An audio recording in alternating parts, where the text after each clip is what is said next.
السلام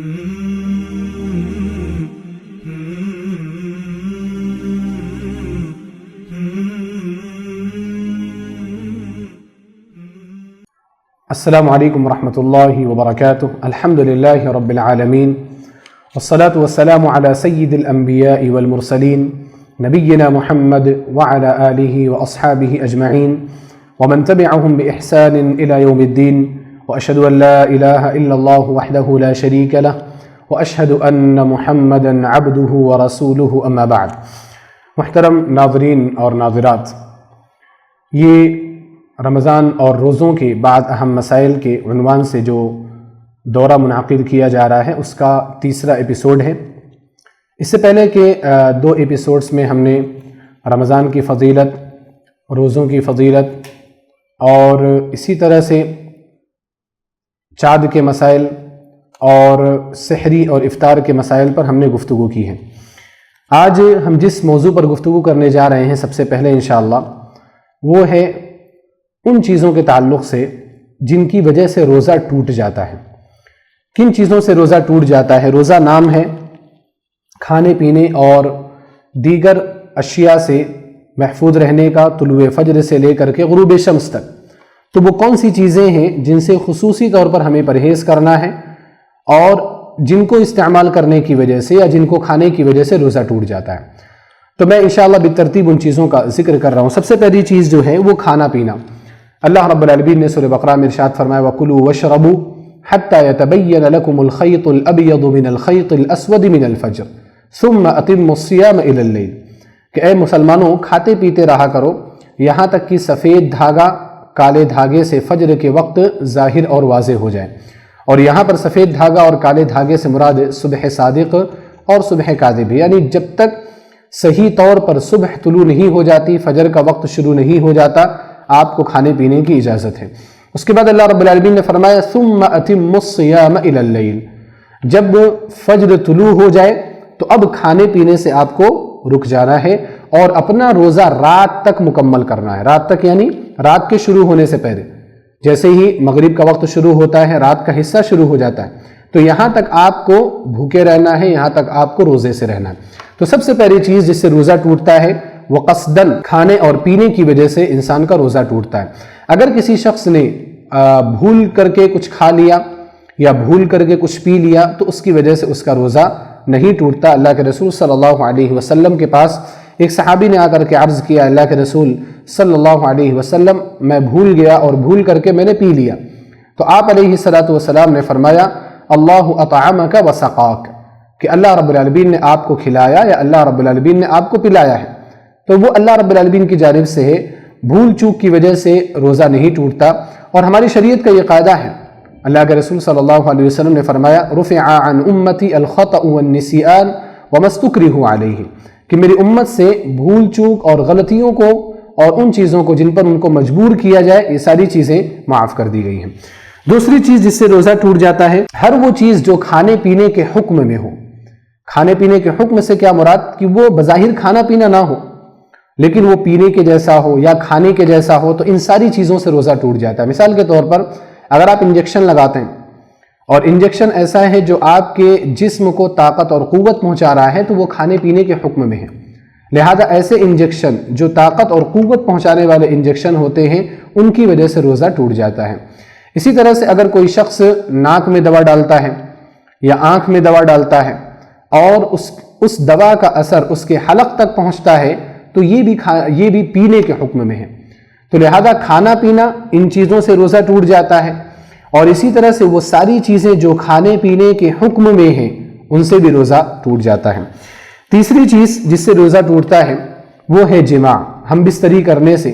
شوہر کا اپنی بیوی کے ساتھ جسمانی تعلق قائم کرنے کی وجہ سے روزہ ٹوٹ جایا کرتا ہے. صحیح بخاری اور صحیح مسلم کی روایت ہے، حضرت ابو ہریرہ رضی اللہ تعالیٰ عنہ راوی حدیث سے فرماتے ہیں کہ ایک صحابی نبی صلی اللہ علیہ وسلم کے پاس آئے اور انہوں نے کہا ہلکت یا رسول اللہ، اے اللہ کے رسول صلی اللہ علیہ وسلم میں برباد ہو گیا، میں ہلاک ہو گیا. نبی صلی اللہ علیہ وسلم نے پوچھا وما اہلکک، کس چیز نے آپ کو برباد کیا، آپ یہ بات کیوں کہہ رہے ہیں؟ تو انہوں نے کہا کہ وقعت علی امرأتی فی رمضان، کہ اللہ کے رسول صلی اللہ علیہ وسلم روزے کی حالت میں میں نے اپنے بیوی سے جمع کر لیا. تو میں تو برباد ہو گیا، کیونکہ روزہ ایک حرمت والا ہے، اس کی تعظیم کرنا ضروری ہے، اور اس کی تعظیم میں نہ کر سکا تو یہ میری بربادی ہے۔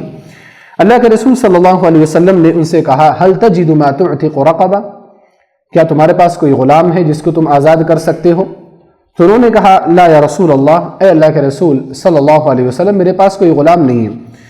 پھر آپ علیہ السلام نے ان سے کہا فہل تستطيع ان تصوم شهرين متتابعين، کیا تم 2 مہینوں کے مسلسل روزے رکھنے کی طاقت رکھتے ہو؟ تو انہوں نے کہا لا یا رسول اللہ، اے اللہ کے رسول صلی اللہ علیہ وسلم 2 مہینوں کا مسلسل روزہ رکھنا میرے لیے مشکل ہے۔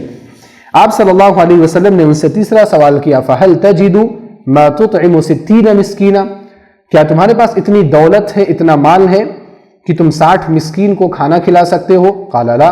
تو انہوں نے کہا کہ یہ بھی میں نہیں کر سکتا ہوں۔ اب اللہ کے رسول صلی اللہ علیہ وسلم نے یہ جو 3 سوالات کیے، دیکھیں یہی ہے اصل اس شخص کا کفارہ جو رمضان میں روزے کی حالت میں جمع کرے۔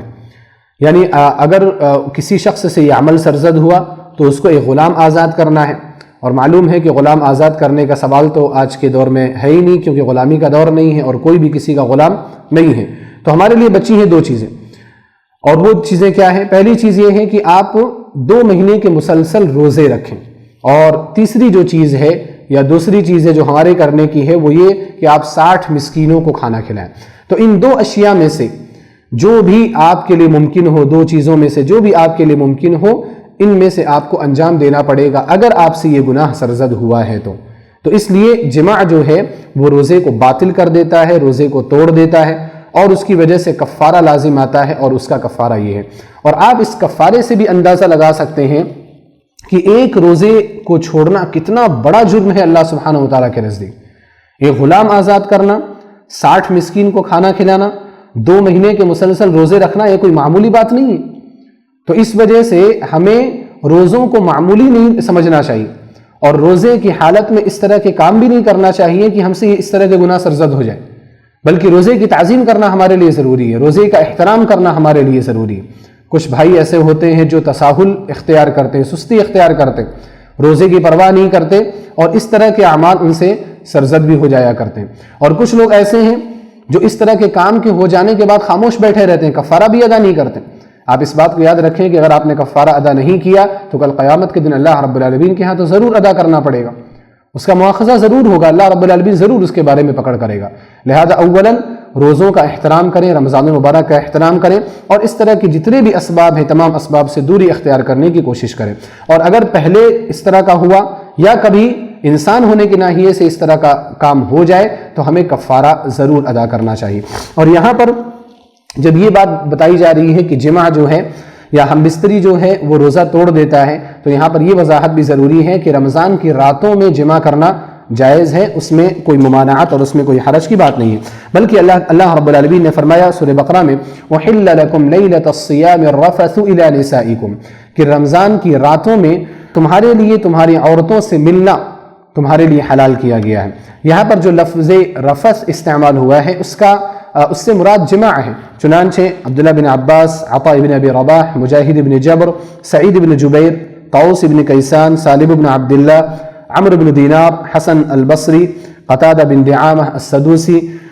محمد بن مسلم الزہری، ضحاک، ابراہیم النخعی، سدی، عطاء الخراسانی، مقاتل بن حیان، ان تمام صحابہ اور تابعین کا یہ فتویٰ ہے یا یہ تفسیر ہے یا یہ قول ہے کہ یہاں پر رفث سے مراد جمع ہے۔ تو رمضان کی راتوں میں عورتوں سے ملاقات کرنا، جمع کرنا جائز ہے،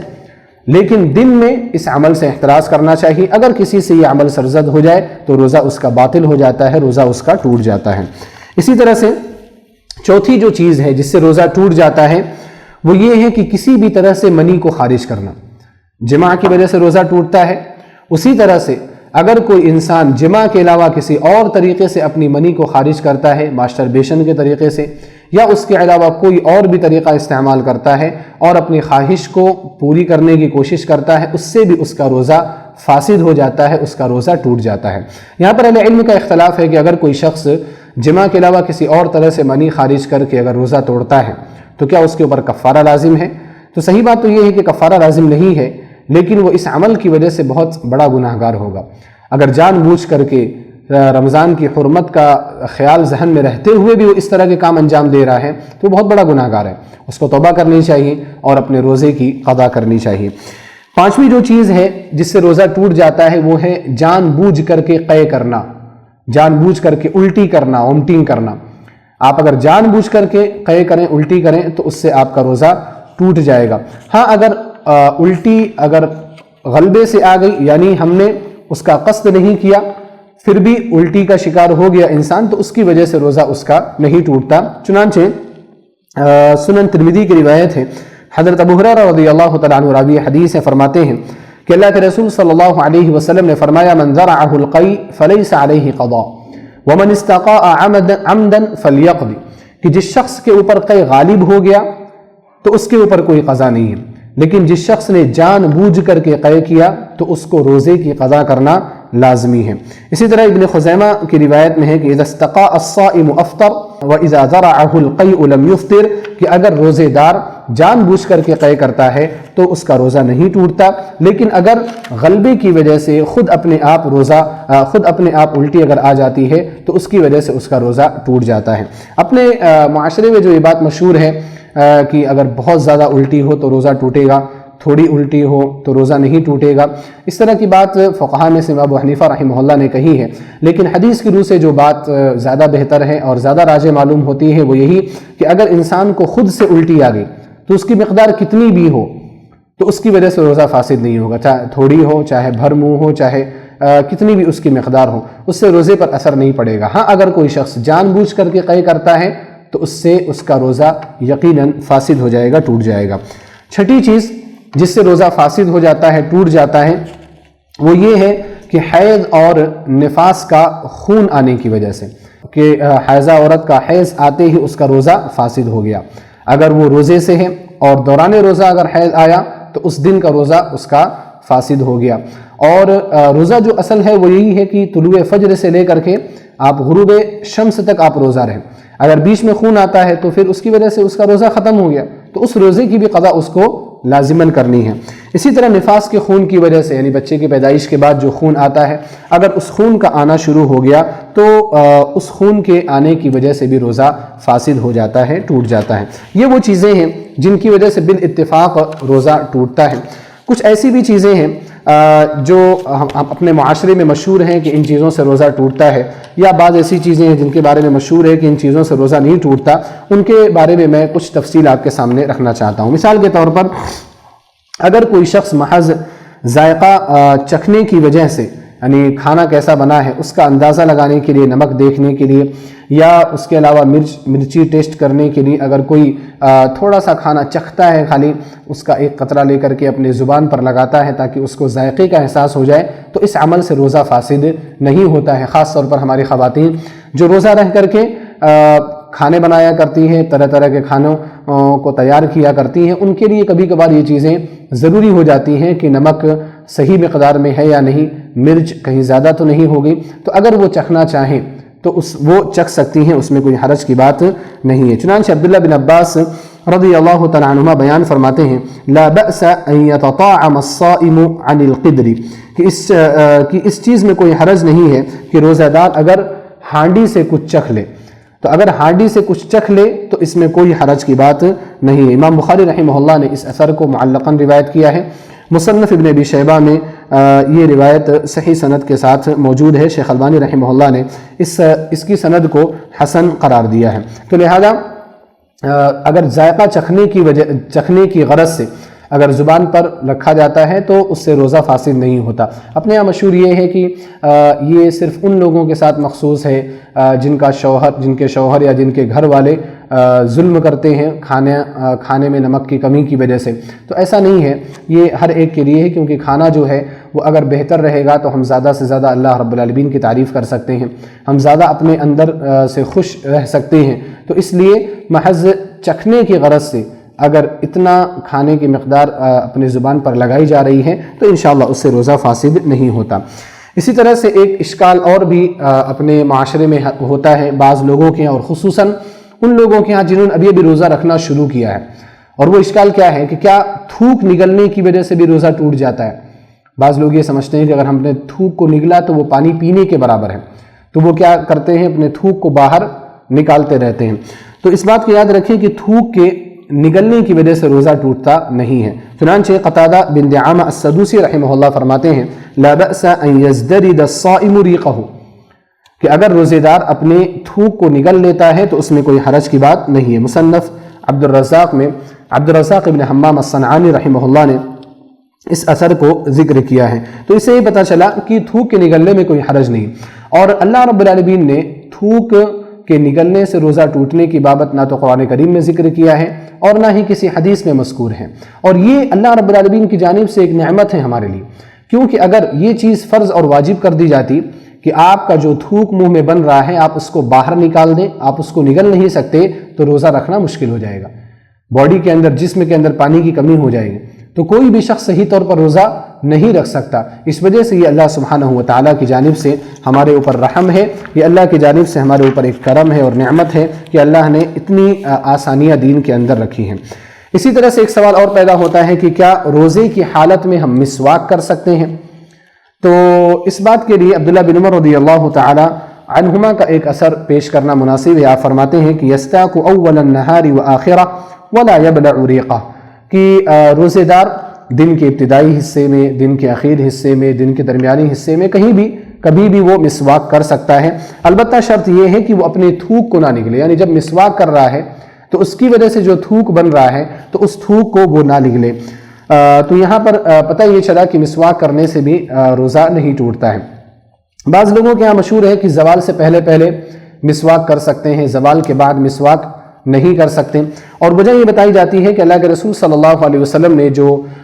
حدیث میں بیان فرمایا کہ لخلوف فم الصائم اطیب عند اللہ من ریح المسک، کہ روزے دار کی منہ کی بو اللہ رب العالمین کو مشک کی خوشبو سے بھی زیادہ پسند ہے۔ تو کہا یہ جاتا ہے کہ اگر آپ زوال کے بعد یعنی ظہر کی نماز کے بعد بھی اگر آپ مسواک کریں گے تو آپ کے منہ میں وہ بو باقی نہیں رہے گی،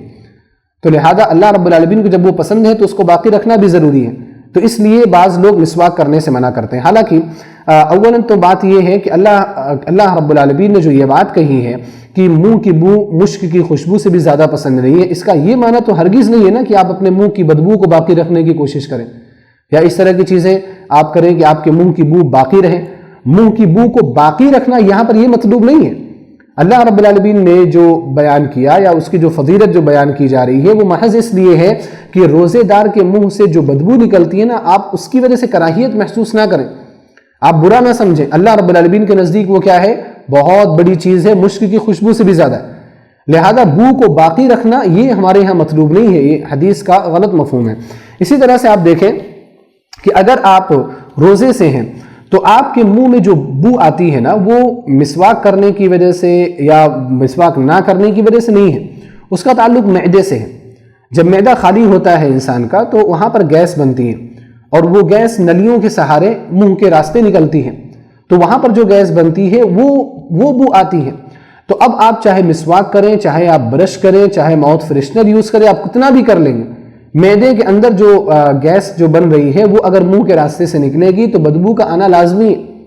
لہذا اس کو سہارا بنا کر کے یہ کہنا کہ آپ دن کے ابتدائی حصے میں تو مسواک کر سکتے ہیں، اخیر حصے میں آپ مسواک نہیں کر سکتے، یہ چیز بھی درست نہیں ہے۔ اسی لیے عبداللہ بن عمر رضی اللہ تعالیٰ عنہ کا یہ جو کہنا ہے یستاک اول النہار وآخرہ، کہ دن کے ابتدائی حصے میں بھی مسواک کر سکتا ہے، دن کے اخیر حصے میں بھی مسواک کر سکتا ہے، یہ بات اپنی جگہ پر مسلم ہے۔ امام بخاری رحمہ اللہ نے معلقاً اس اثر کو اپنی صحیح بخاری میں ذکر کیا ہے۔ یہاں پر مسواک کی جب بات آئی ہے تو برش کا بھی سوال پیدا ہوتا ہے کہ کیا روزے دار برش کر سکتا ہے یا نہیں، تو اہل علم کا اس سلسلے میں اختلاف ہے۔ بعض لوگ کہتے ہیں کہ برش کرنے کی وجہ سے منہ کے اندر تازگی پیدا ہو جاتی ہے اور پیاس کی جو شدت ہے وہ ختم ہو جاتی ہے، اس وجہ سے اس سے بچنا ہمارے لیے ضروری ہے، اور بعض اہل علم کہتے ہیں کہ برش کرنا، مسواک کرنا، یہ سب منہ کو صاف کرنے کے ذرائع ہیں، دونوں میں سے کوئی بھی چیز استعمال کیا جائے تو کوئی حرج نہیں ہے۔ اس سلسلے میں احتیاطی پہلو یہی ہے کہ جو ٹوتھ پیسٹ ہے اس ٹوتھ پیسٹ کا استعمال نہ کیا جائے، کیونکہ یہ جو بات کہی جاتی ہے کہ منہ کے اندر تازگی پیدا ہو جاتی ہے وہ مسلم ہے، بلکہ بعض ٹوتھ پیسٹ ایسے بھی ہوتے ہیں جن کے اندر خصوصی طور پر منہ کو فریش رکھنے والی چیزیں مکس کی جاتی ہیں، جیسے کلوز اپ وغیرہ جو منجن ہوتے ہیں، آپ ان کو کریں تو آپ کو پیاس کی شدت بھی ختم ہو جائے گی۔ تو لہذا احتراز کرنا ہی ہمارے لیے اولا اور بہتر ہے۔ ہم روزے میں اگر مسواک کریں تو وہ بھی ایک اچھی چیز ہے، اور مسواک کرنا ویسے بھی سنت ہے۔ آپ تو پورے سال تو مسواک کرتے نہیں، تو کم سے کم روزے میں آپ جب روزے سے ہیں تو آپ اس وقت مسواک کرنے کی عادت ڈالیے۔ ہو سکتا ہے اس سنت کی عادت آپ کو بعد میں بھی لگ جائے۔ اللہ کے رسول صلی اللہ علیہ وسلم کو یہ سنت بڑی محبوب تھی۔ آپ علیہ الصلوۃ والسلام نے کہا لولا ان اشق علی امتی لامرتهم بالسواک عند کل صلاۃ، اگر مجھے اپنی امت کو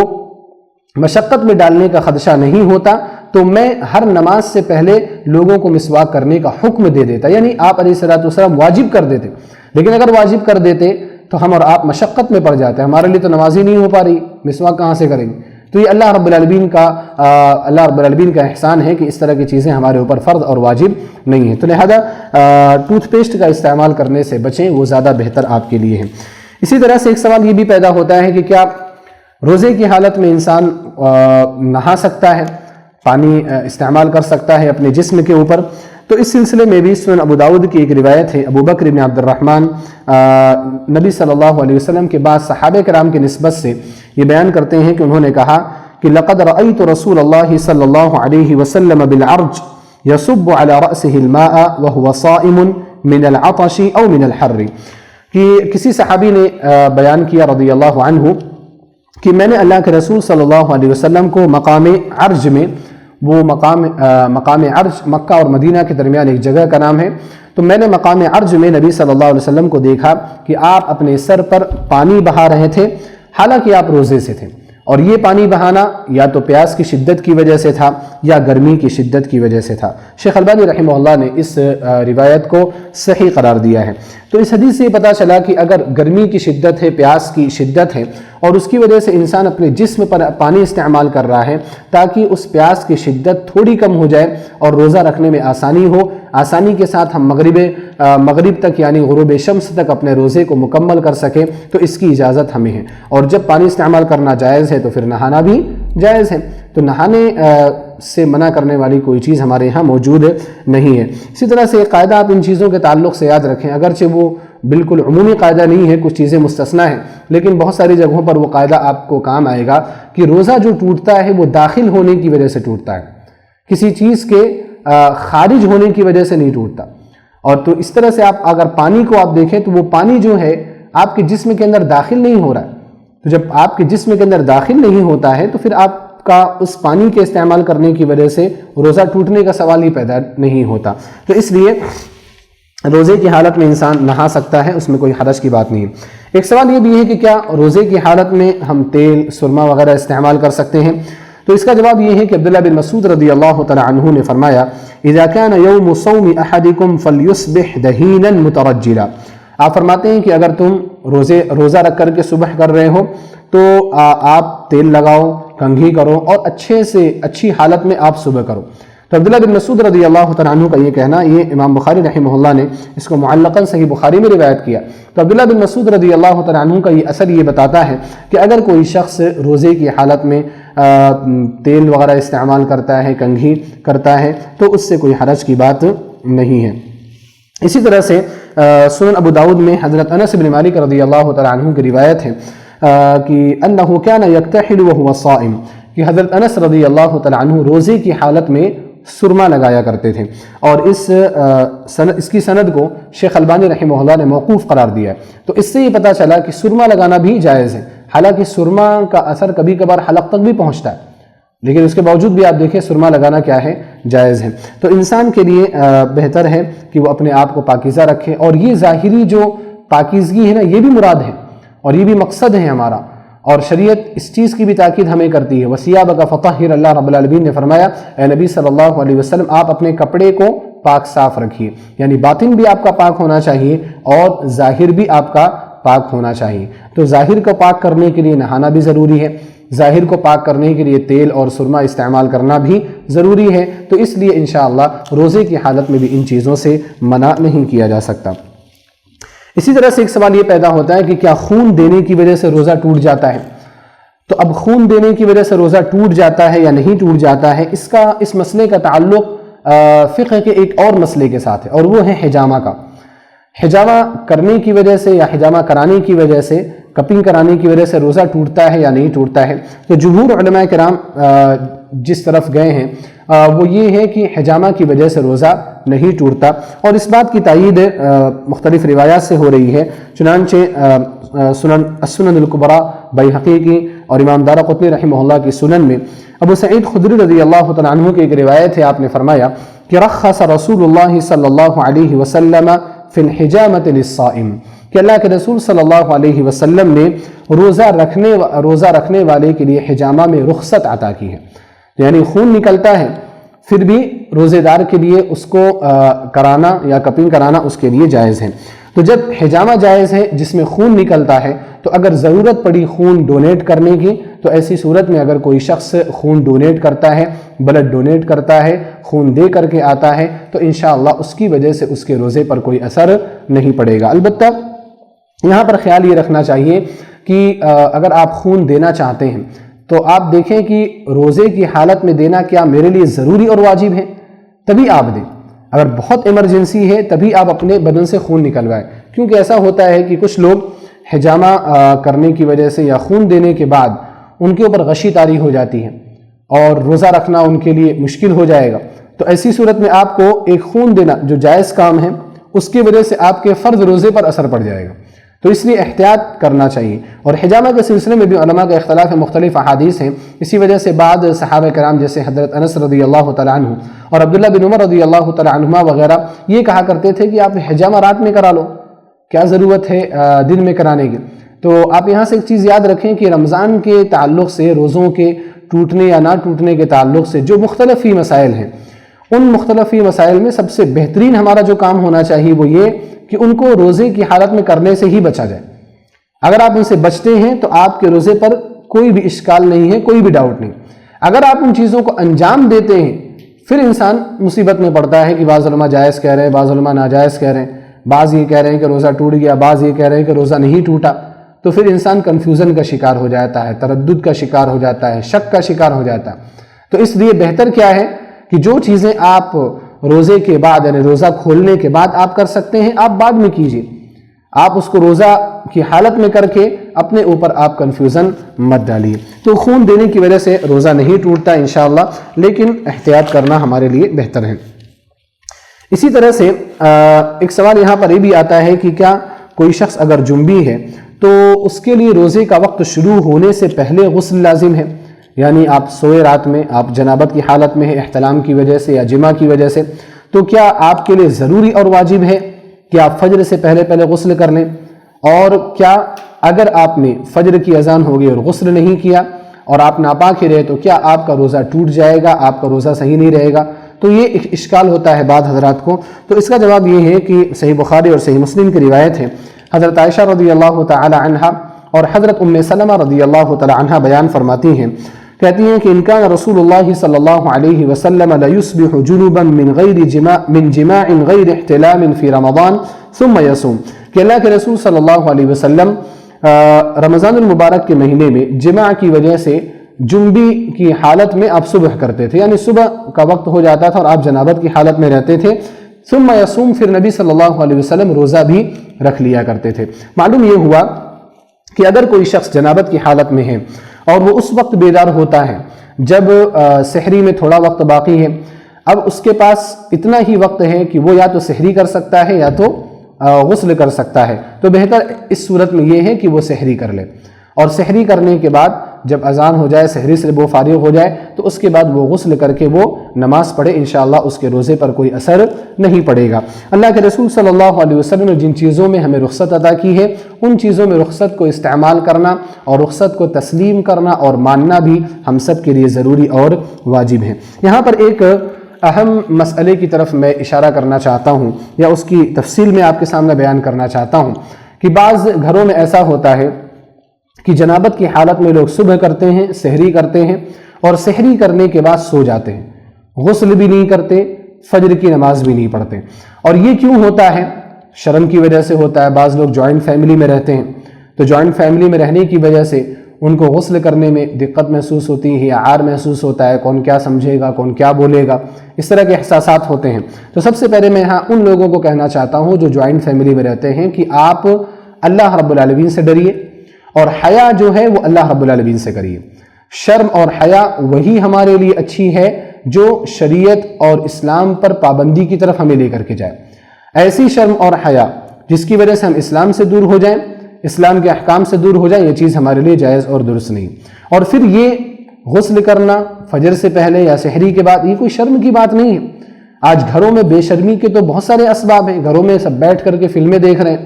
ٹی ویاں دیکھ رہے ہیں جس میں پتہ نہیں کیسی کیسی چیزیں آتی ہیں، وہاں تو کسی کو شرم نہیں آتی،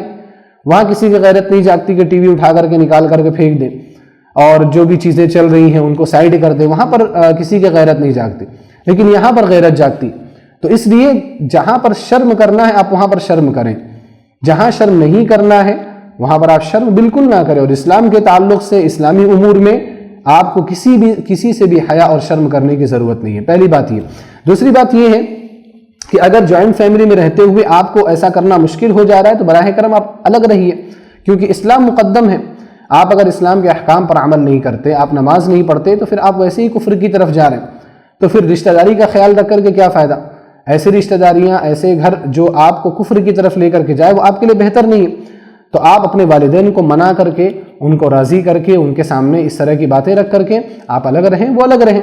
اس طرح کا کچھ نہ کچھ بندوبست کرنا چاہیے۔ یا آپ اپنے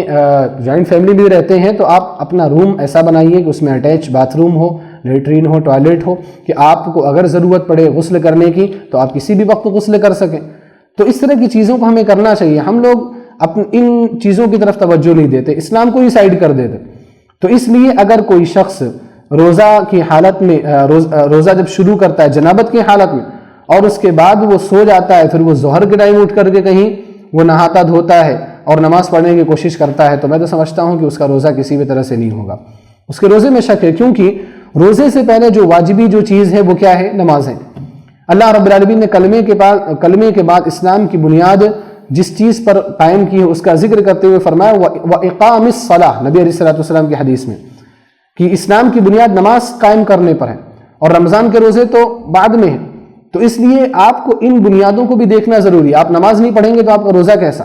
میں یہ نہیں کہہ رہا ہوں کہ آپ اگر نماز نہیں پڑھے تو روزہ بھی مقبول نہیں ہوگا، میں اتنا واضح انداز میں تو نہیں کہہ سکتا، لیکن پھر بھی اگر آپ شریعت کی روح کو دیکھیں تو آپ کو سمجھ میں آئے گا کہ ایسے روزوں سے کوئی فائدہ نہیں ہے۔ وہ یہودیوں کی صفت ہے، نؤمن ببعض ونکفر ببعض، بعض چیزوں کو لے لیں گے، بعض چیزوں کو چھوڑ دیں گے،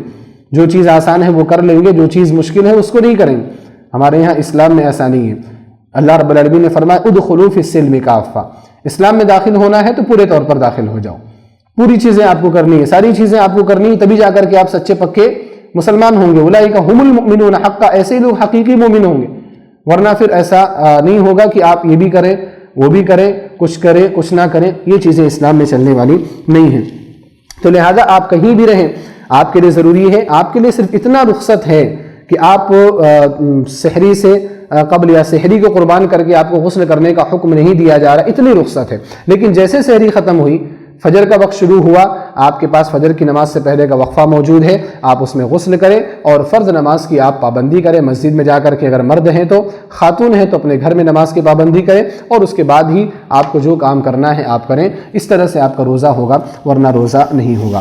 اگلا سوال اس تعلق سے یہ ہے کہ کیا بیوی سے بوس و کنار کرنے کی وجہ سے بھی روزہ ٹوٹ جاتا ہے؟ یعنی اگر انسان بیوی سے لطف اندوز ہوتا ہے، جماع سے تو روزہ ٹوٹ جاتا ہے، لیکن جماع کے علاوہ اگر بیوی کے قریب کوئی مرد جاتا ہے تو کیا اس کی وجہ سے روزے پر اثر پڑتا ہے؟ تو اس کے تعلق سے مسند احمد کی اور سنن ابو داؤد کی ایک صحیح روایت ہے، عبداللہ بن عمرو بن عاص رضی اللہ تعالی عنہما روایت کرتے ہیں، فرماتے ہیں کہ ہم نبی صلی اللہ علیہ وسلم کے پاس تھے تو ایک نوجوان صحابی آئے اور انہوں نے کہا اللہ کے رسول صلی اللہ علیہ وسلم کیا میں روزے کی حالت میں اپنی بیوی کو بوسہ لے سکتا ہوں؟ تو اللہ کے رسول صلی اللہ علیہ وسلم نے کہا کہ نہیں۔ اور اس کے بعد پھر ایک مجلس میں ایک بوڑھے صحابی آئے جن کی عمر ہو چکی تھی اور انہوں نے پوچھا اے اللہ کے رسول صلی اللہ علیہ وسلم کیا میں اپنی بیوی سے بوسہ لے سکتا ہوں؟ تو اللہ کے رسول صلی اللہ علیہ وسلم نے ان کو اجازت دی اور کہا نعم، یعنی ہاں۔ فرماتے ہیں کہ عبداللہ بن عمرو بن عاص رضی اللہ تعالی عنہما فرماتے ہیں کہ پھر ہم میں سے بعض نے بعض کو دیکھا، یعنی یہ کیا بات ہوئی کہ ایک کو اجازت دی جا رہی اور ایک کو نہیں دی جا رہی؟ تو اللہ کے رسول صلی اللہ علیہ وسلم نے فرمایا قد علمت لمن نظر بعضكم الى بعض ان الشيخ يملك نفسه۔ آپ علیہ الصلوۃ والسلام نے فرمایا مجھے معلوم ہے کہ تم لوگ ایک دوسرے کو دیکھ کیوں رہے ہو، تمہارے ایک اشکال ہے نا کہ ایسا میں نے کیوں الگ الگ جواب دیا؟ آپ علیہ الصلوۃ والسلام نے اس کا جواب دیتے ہوئے فرمایا کہ ان الشیخ یملک نفسہ، کہ جو بوڑھا ہے وہ اپنے نفس پر زیادہ کنٹرول رکھتا ہے. یعنی اگر اس کو بوسہ لینے کی اجازت دی جا رہی ہے تو اس لیے اجازت دی جا رہی ہے کیونکہ اس کی خواہشات تھوڑی سی ہلکی پڑ جایا کرتی، اور اس سے اندیشہ نہیں ہے کہ وہ جمع کر بیٹھے گا. اور جس نوجوان کو منع کیا گیا اس سے اندیشہ ہے کیونکہ اس کا خون گرم ہے، نوجوان ہے، وہ جمع کی طرف جا سکتا ہے، جس کی وجہ سے اس کا روزہ ٹوٹ جائے گا، اس کے اوپر کفارہ لازم آئے گا. اس لیے اللہ کے رسول صلی اللہ علیہ وسلم نے اس کو اجازت نہیں دی. بہرحال اس حدیث کو اگر ہم سامنے رکھیں تو یہ پتہ چلتا ہے کہ اگر انسان اپنے نفس پر کنٹرول رکھے تو اس کے لیے بیوی سے بوس و کنار کرنا جائز ہے، چاہے وہ نوجوان ہو چاہے بوڑھا ہو. یہاں پر اصل نفس پر کنٹرول رکھنے کی بات ہے. ہاں اگر کوئی شخص یہ جانتا ہے اپنے بارے میں کہ اگر اس نے کچھ ابتدائی چیزیں کی تو پھر وہ اپنے آپ کو انتہا سے نہیں محفوظ رکھ پائے گا، تو ایسے شخص کے لیے بہتر یہ ہے کہ وہ رمضان کی حالت میں، روزے کی حالت میں اپنی بیوی سے بوس و کنار نہ کریں، جسمانی تعلق کسی بھی طرح کا اس کے ساتھ نہ بنائیں. تو یہ چند وہ باتیں ہیں جو ہمارے یہاں اشکال کے طور پر پیدا ہوتی ہیں کہ کن سے روزہ ٹوٹتا ہے یا نہیں روزہ ٹوٹتا ہے. اس کے بعد ہم آخری عشرے کی طرف بڑھیں گے. آخری عشرے میں بہت ساری چیزیں انجام دی جاتی ہیں، خصوصاً جیسے اعتکاف کا مسئلہ ہے اور اسی طرح سے لیلۃ القدر کا مسئلہ ہے. تو میں انشاءاللہ بالترتیب پہلے اعتکاف کے بارے میں اور اس کے بعد لیلۃ القدر کے بارے میں آپ کے سامنے چند تفصیلات رکھنا چاہتا ہوں. اعتکاف جو ہے، اعتکاف کا معنی کیا ہے کہ اعتکاف اپنے آپ کو کسی جگہ پر لازم کر دینا، اپنے آپ کو کسی جگہ پر روک کر کے رکھ دینا، اسی کو اعتکاف کہا جاتا ہے. اعتکاف دراصل گھر سے الگ ہو کر کے اور لوگوں سے کٹ کر کے اللہ رب العالمین کی عبادت کرنے کا نام ہے. زمانہ جاہلیت میں آپ دیکھیں کہ عیسائیوں کے ہاں رہبانیت نام کی ایک چیز ہے، اور وہ رہبانیت کیا ہوتی ہے کہ عبادت گزار، عبادت کرنے والا وہ اپنے آپ کو معاشرے سے کاٹ لیتا ہے، سوشل لائف سے اپنے آپ کو الگ کر لیتا ہے. تو ایسی صورت میں وہ جا کر کے وہ لوگ عبادت کرتے تھے. اللہ رب العالمین نے اس کو بدعت قرار دیا، فرمایا وَرَهْبَانِيَّةً ابْتَدَعُوهَا، رہبانیت کو انہوں نے ایجاد کیا تھا. مَا كَتَبْنَاهَا عَلَيْهِمْ، ہم نے ان کے اوپر رہبانیت کو فرض نہیں کیا تھا. تو یہ عیسائیوں کی اپنی عقل سے پیدا کردہ یہ ایک عبادت تھی. تو رہبانیت وہ مقصد ان کا صحیح تھا، لیکن اس طرح سے معاشرے سے کٹ جانا، سوشل لائف سے کٹ جانا، یہ چیزیں اسلام کو پسند نہیں ہیں. لیکن پھر بھی کبھی کبھار انسان سب ساتھ میں رہتے ہوئے، لوگوں کے ساتھ رہتے ہوئے کبھی کبھار وہ اپنے ایمان کو مضبوط نہیں کر پاتا. تو اس کے لیے اللہ سبحانہ وتعالیٰ نے اعتکاف کی شکل میں ایک نعمت ہمیں عطا کی ہے کہ اگر اس طرح سے آپ اپنے ایمان کی تجدید چاہتے ہیں، اپنے ایمان کو اور اپنی عبادت کو صحیح طور پر انجام دینا چاہتے ہیں، تو آپ 10 دن کے لیے آپ اعتکاف کریں. اس وقت آپ لوگوں سے کٹ جائیں، آپ اپنے گھر والوں سے کٹ جائیں، دنیا کے کام کاج سے کٹ جائیں اور اللہ رب العالمین کی عبادت میں وقت لگائیں، تاکہ یہ جو عبادت میں وقت لگانا ہے یہ آپ کے لیے بقیہ دنوں کے لیے چارجر کی حیثیت سے ثابت ہو، اور پھر اس کے ذریعے سے آپ اللہ رب العالمین کی عبادت کو اچھے طریقے سے انجام دینے لگ جائیں. تو یہ اعتکاف ہے اور اس کو اس طور پر مشروع کیا گیا. اللہ کے رسول صلی اللہ علیہ وسلم کی سنت ہے، آپ علیہ الصلوۃ والسلام اعتکاف کرتے تھے. چنانچہ عبداللہ بن عمر رضی اللہ تعالی عنہما روایت کرتے ہیں، بخاری مسلم کی حدیث ہے، فرماتے ہیں کہ کان رسول اللہ صلی اللہ علیہ وسلم یعتکف العشر الاواخر من رمضان، کہ اللہ کے رسول صلی اللہ علیہ وسلم رمضان کے آخری عشرے کا اعتکاف کیا کرتے تھے، یعنی آخری 10 دنوں کا اعتکاف کیا کرتے تھے. اسی طرح سے صحیح بخاری کی ایک روایت ہے، ابو ہریرہ رضی اللہ تعالیٰ عنہ راوی حدیث ہے، فرماتے ہیں کہ کان نبی صلی اللہ علیہ وسلم یعتکف فی کل رمضان 10 ایام فلما كان العام الذي قبض فيه اعتكف 20 يوما، کہ اللہ کے نبی صلی اللہ علیہ وسلم ہر رمضان 10 دن کا اعتکاف کیا کرتے تھے، لیکن وہ سال جس سال آپ کی روح قبض کی گئی، آپ علیہ الصلوۃ والسلام نے اس سال 20 دن کا اعتکاف کیا. اسی طرح سے اللہ کے رسول صلی اللہ علیہ وسلم اگر اعتکاف نہیں کر پاتے تھے تو اعتکاف کی قضا بھی کیا کرتے تھے. چنانچہ مسند احمد کی روایت ہے، حضرت انس رضی اللہ تعالی عنہ راوی حدیث ہے، فرماتے ہیں کہ کان النبی صلی اللہ علیہ وسلم اذا کان مقیما، کہ نبی صلی اللہ علیہ وسلم جب مقیم رہتے یعنی اپنے شہر میں رہتے، اعتکف العشر الاواخر من رمضان، رمضان کے آخری عشرے کا اعتکاف کیا کرتے تھے. واذا سافر، اور جب آپ سفر کرتے، اعتکف من العام المقبل 20، تو اگلے آنے والے سال میں آپ علیہ الصلوۃ والسلام 20 دن کا اعتکاف کیا کرتے تھے. تو اس طرح سے اگر دیکھا جائے تو آپ علیہ الصلوۃ والسلام نے کوئی بھی سال اعتکاف نہیں چھوڑا ہے، ہر سال آپ نے اعتکاف کیا ہے۔ اگر کسی سال آپ مشغول رہے یا کوئی اور وجہ بن گئی اعتکاف نہ کرنے کی، تو آپ علیہ الصلوۃ والسلام نے اس اعتکاف کی قضا بھی کی ہے۔ اور بلکہ ایک حدیث میں تو یہ بھی ہے کہ اللہ کے رسول صلی اللہ علیہ وسلم نے ایک مرتبہ اعتکاف کرنے کا ارادہ کیا تو ازواج مطہرات رضی اللہ تعالی عنہن نے بھی اعتکاف کرنے کا ارادہ کیا۔ چنانچہ حضرت عائشہ رضی اللہ تعالی عنہا نے بھی اپنا خیمہ لگوا دیا، حضرت ام سلمہ رضی اللہ تعالی عنہا نے بھی اپنا خیمہ لگوا دیا، تمام صحابیات نے اپنے اپنے خیمے لگوا دیے۔ اللہ کے رسول صلی اللہ علیہ وسلم نے جب ان خیموں کو دیکھا تو آپ ناراض ہوئے کہ اتنے سارے خیمے کیوں لگائے جا رہے ہیں اور ساری بیویاں کیوں اعتکاف کر رہی؟ آپ نے کہا آل بر تردنا، تم نیکی کی وجہ سے یہ کام کرنا چاہ رہے ہو یا محض ایک دوسرے سے آگے بڑھنے کی خاطر؟ سوکنوں کا جو معاملہ ہوتا ہے اس فیلنگ کے ساتھ یا غیرت کی وجہ سے آپ لوگ ایسا کر رہے ہو؟ تو اللہ کے رسول صلی اللہ علیہ وسلم اتنا ناراض ہوئے کہ آپ نے اپنے خیمے کو نکالنے کا حکم دے دیا گیا، چنانچہ آپ کا خیمہ نکال دیا گیا۔ یہ دیکھ کر کے ازواج مطہرات نے بھی اپنے خیمے نکلوا دیے۔ اللہ کے رسول صلی اللہ علیہ وسلم نے پھر شوال میں آپ نے 10 دن کا اعتکاف کیا۔ تو آپ دیکھیں کہ اعتکاف کی اتنی اہمیت ہے کہ اگر نبی صلی اللہ علیہ وسلم کبھی اعتکاف نہیں کر پاتے تو آپ علیہ الصلوۃ والسلام اس اعتکاف کی قضا بھی کیا کرتے تھے۔ تو لہذا اعتکاف اللہ کے رسول صلی اللہ علیہ وسلم کی سنت ہے، اور اعتکاف جو ہے، اعتکاف کا حکم کیا ہے؟ سنت ہے، سنت مؤکدہ ہے، مستحب سنت ہے۔ اللہ کے رسول صلی اللہ علیہ وسلم نے ہمیشہ پابندی کی ہے۔ اعتکاف کوئی فرض نہیں ہے اور کوئی واجب بھی نہیں ہے۔ بعض لوگوں کے یہاں مشہور ہے کہ اعتکاف فرض کفایہ ہے، یعنی کسی نہ کسی کو کرنا لازمی ہے ورنہ پوری بستی والوں پر بھی عذاب آ سکتا ہے۔ تو فرض کفایہ ہونے کی بھی دلیل نہیں ہے، لیکن اس کا یہ بھی مطلب نہیں ہے کہ ہمیں اعتکاف نہ کریں۔ ہم میں سے ہر شخص کو اعتکاف کرنے کی کوشش کرنا چاہیے، کیونکہ اعتکاف اللہ کے رسول صلی اللہ علیہ وسلم کی سنت رہی ہے۔ اعتکاف کے سلسلے میں ایک اہم بات یہ بھی آپ کو جاننا ضروری ہے کہ اعتکاف کی فضیلت کے بارے میں کوئی بھی حدیث ثابت نہیں ہے۔ اعتکاف کی فضیلت کے تعلق سے کچھ خطباء اور کچھ واعظین بڑی لمبی لمبی حدیثیں سنایا کرتے ہیں، وہ ساری حدیثیں یا تو موضوع ہیں یا تو ضعیف جدہ ہیں،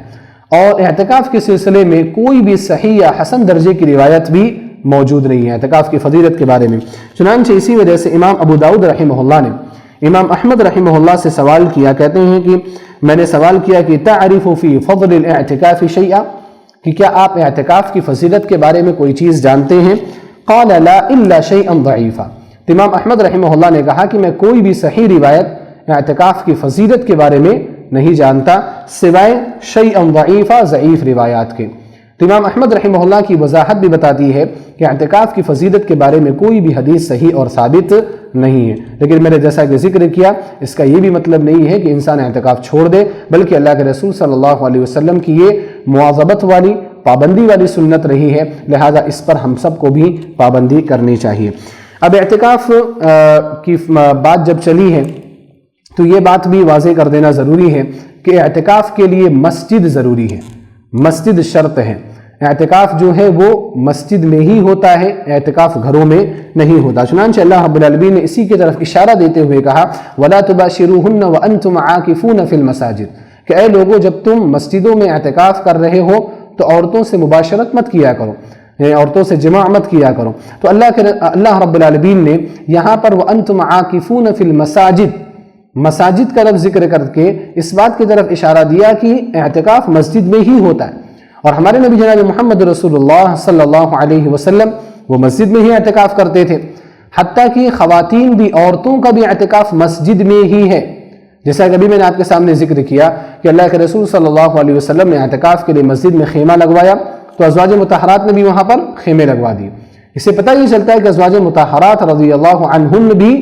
اپنے مسجدوں میں اعتکاف کیا کرتی تھی، گھروں میں اعتکاف نہیں کیا کرتے تھے۔ لہذا آج جو یہ بتایا جاتا ہے کچھ لوگوں کی جانب سے کہ آپ اعتکاف اپنے گھر میں بھی کر سکتے ہیں، گھر میں آپ نے جو جگہ خاص کر رکھی ہے وہاں بھی کر سکتے ہیں، یہ چیزیں درست نہیں ہیں، بلکہ شریعت میں ایک ایسی چیز کو ایجاد کرنا ہے جس کا اللہ کے رسول صلی اللہ علیہ وسلم نے حکم نہیں دیا اور جو صحابہ کرام کے یہاں معلوم اور مشہور نہیں تھا۔ تو عورت کے لیے بھی اگر اعتکاف ہے تو وہ مسجد میں ہے، اگر مسجد میں ان کے لیے انتظام کیا جاتا ہے، ان کو محفوظ رکھنے کی کوشش کی جاتی ہے، ان کو ہر طرح کے شر اور فتنے سے محفوظ رکھا جا سکتا ہے، تو عورتیں مسجد میں اعتکاف کریں، ورنہ گھر میں بیٹھ کر کے اللہ رب العالمین کی عبادت کریں اور اللہ رب العالمین کو دیگر عبادات کے ذریعے سے راضی کرنے کی کوشش کریں، جیسے رمضان المبارک کی تلاوت، رمضان المبارک میں قرآن کریم کی تلاوت ہے، یا اس کے علاوہ قدر کی راتوں میں جاگ کر کے اللہ کی عبادت کرنا ہے، تو ان چیزوں کے ذریعے سے بھی عورتیں اپنے اللہ کو راضی کر سکتی ہیں۔ اور کوشش یہ کرنا چاہیے کہ عورتیں اپنے گھر والوں سے یا اپنے محلے کی مسجد میں یہ ریکویسٹ ڈالیں کہ ہمارے لیے بھی اعتکاف کا آپ انتظام کیجیے، وہاں ذمہ دار پر آپ پریشر ڈالیں کمیٹی کے لوگوں پر، تاکہ کمیٹی کے لوگ آپ کے لیے مسجد میں اعتکاف کا انتظام کریں، تاکہ اگر آپ اللہ کی عبادت کرنا چاہتے ہیں تو آپ کے لیے وہ عبادت آسان ہو۔ اگر آپ کے کہنے کے باوجود آپ کے لیے انتظام نہ کیا جائے تو پھر کمیٹی کے ذمہ داران اللہ رب العالمین کے ہاں ذمہ دار ہوں۔ بہرحال کچھ بھی ہو، عورت کا اعتکاف مسجد میں ہی، گھر میں نہیں ہو سکتا۔ چنانچہ علامہ ابن عبد البر رحمہ اللہ نے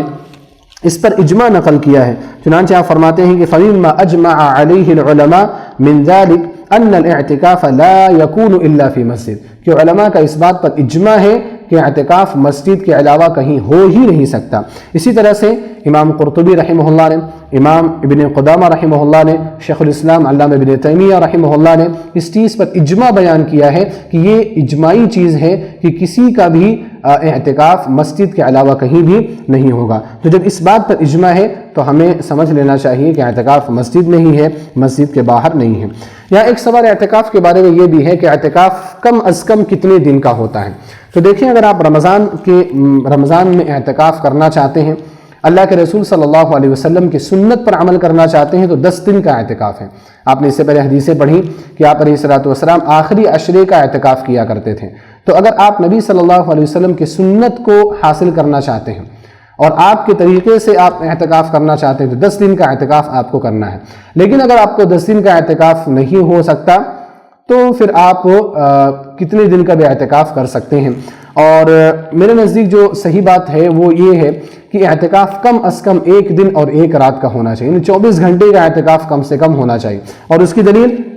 عبداللہ بن عمر رضی اللہ تعالیٰ عنہما کی روایت ہے صحیح بخاری اور صحیح مسلم میں کہ حضرت عمر رضی اللہ تعالیٰ عنہ نے کہا کہ یا رسول اللہ، اے اللہ کے رسول صلی اللہ علیہ وسلم، انی نذرت فی الجاہلیہ ان اعتکف لیلۃ فی المسجد الحرام، کہ زمانہ جاہلیت میں نے نظر مانی تھی کہ میں ایک رات سے مراد یوم و لیلہ، یعنی پورا دن 24 گھنٹے میں مسجد حرام میں اعتکاف کروں گا۔ قال اوف بنذرک، تو اللہ کے رسول صلی اللہ علیہ وسلم نے کہا کہ آپ اپنی نظر کو پوری کر لیجئے۔ تو حضرت عمر رضی اللہ تعالیٰ عنہ کا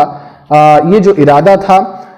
1 دن کا اعتکاف کرنے کا، اس سے کم اعتکاف کا ثبوت ہمیں صحابہ کرام کے ہاں نہیں ملتا۔ کم سے کم اعتکاف کی مدت کا جو ثبوت ہے وہ یہی ہے کہ 1 دن کا اعتکاف کیا گیا، لہذا 1 دن کا اعتکاف کم سے کم کیا جا سکتا ہے، تو اس سے کم نہیں کیا جا سکتا۔ بعض لوگ ایسا کرتے ہیں کہ کہتے ہیں کہ آپ مسجد میں جائیں، آپ اعتکاف کی نیت کر لیں، آپ نماز کے لیے جا رہے ہیں، آپ اعتکاف کی نیت کر لیں، تو یہ تو اعتکاف کا مذاق ہے، یہ اعتکاف نہیں ہے۔ آپ اعتکاف کو آپ معمولی عبادت کے طور پر لوگوں کے سامنے پیش کر رہے ہیں، اس طرح کی باتیں پیش کرنا جائز اور درست نہیں ہے۔ تو کم از کم 1 دن کا اعتکاف ہوتا ہے، یعنی 1 دن سے مراد 1 دن اور 1 رات کا ہوتا ہے۔ یہاں میں ان لوگوں سے خصوصی طور پر کہنا چاہتا ہوں جو لوگ اعتکاف کرتے ہیں اپنی مسجدوں کے اندر، کہ آج کل دیکھا یہ جاتا ہے کہ اعتکاف کرنے والے محض اعتکاف میں بیٹھ جاتے ہیں، لیکن اعتکاف میں بیٹھنے کے بعد جس طرح سے اللہ کی عبادت کرنی چاہیے، لوگوں سے کٹنا چاہیے، وہ چیزیں ان کے یہاں دیکھنے کو نہیں ملتی ہیں۔ اسی وجہ سے ہم دیکھتے ہیں کہ لوگ اعتکاف میں بیٹھے ہیں، موبائل استعمال کر رہے ہیں، لوگ اعتکاف میں بیٹھے ہیں جھنڈ بنا کر کے باتیں کر رہے ہیں، لوگ اعتکاف میں بیٹھے ہیں اور ہلڑ بازی بھی کر رہے ہیں، شور شرابہ بھی کر رہے ہیں۔ کچھ لوگ تو اعتکاف میں پکنک کے لیے آتے ہیں کہ 10 دوست ساتھ میں ہو جائیں گے، کھائیں گے بنائیں گے اور 10 دن عیش کریں گے، مزے کریں گے۔ تو آپ یاد رکھیے اعتکاف عبادت ہے، اور عبادت میں اس طرح کی چیزیں آپ کو نہیں کرنی ہے۔ اگر آپ اعتکاف کرنا چاہتے ہیں تو آپ خالص دل کے ساتھ آئیے، خالص نیت کے ساتھ آئیے، اور موبائل بھی ساتھ لے کے مت آئیے، کیونکہ اگر آپ موبائل ساتھ میں لے کر کے آئیں گے، خاص طور پر جو اینڈرائیڈ موبائل ہے یا جو ملٹی میڈیا جو موبائل ہے، آپ وہ لے کر کے آئیں گے تو آپ موبائل میں بزی ہو جائیں گے، پھر آپ کو مسجد میں آنے کا فائدہ کیا ہے؟ آپ گھر میں ہی بیٹھے رہیے۔ تو اس لیے آپ اپنے ساتھ موبائل نہ رکھیں، اللہ کہ چھوٹا جو موبائل ہوتا ہے کبھی ایمرجنسی کچھ ہو جائے تو آپ اس کو رکھ سکتے ہیں۔ تو اس لیے اعتکاف میں اگر آپ بیٹھ رہے ہیں تو پوری دل جمعی کے ساتھ بیٹھیے، پورے اخلاص کے ساتھ بیٹھے. ایسا نہیں کہ اعتکاف میں بھی بیٹھ گئے اور دنیا کی لذتیں بھی حاصل کرتے رہے. بلکہ بعض لوگ تو تعجب ہوتا ہے کہ اعتکاف میں بیٹھنے کے باوجود بھی بیڑی سگریٹ نہیں چھوڑ پاتے, وہاں بیٹھ کر کے بھی بیڑیاں پی رہے ہیں, سگریٹ پی رہے ہیں. تو یہ جو نشے والی عادتیں ہیں, کم سے کم ان عادتوں کو ختم کرنے کی نیت سے آپ بیٹھیے کہ میں 10 دن نہیں کروں گا اور 10 دن میں چھوڑوں گا تو ہمیشہ کے لیے چھوڑ دوں گا. لیکن وہاں پر بھی نہیں چھوڑتے,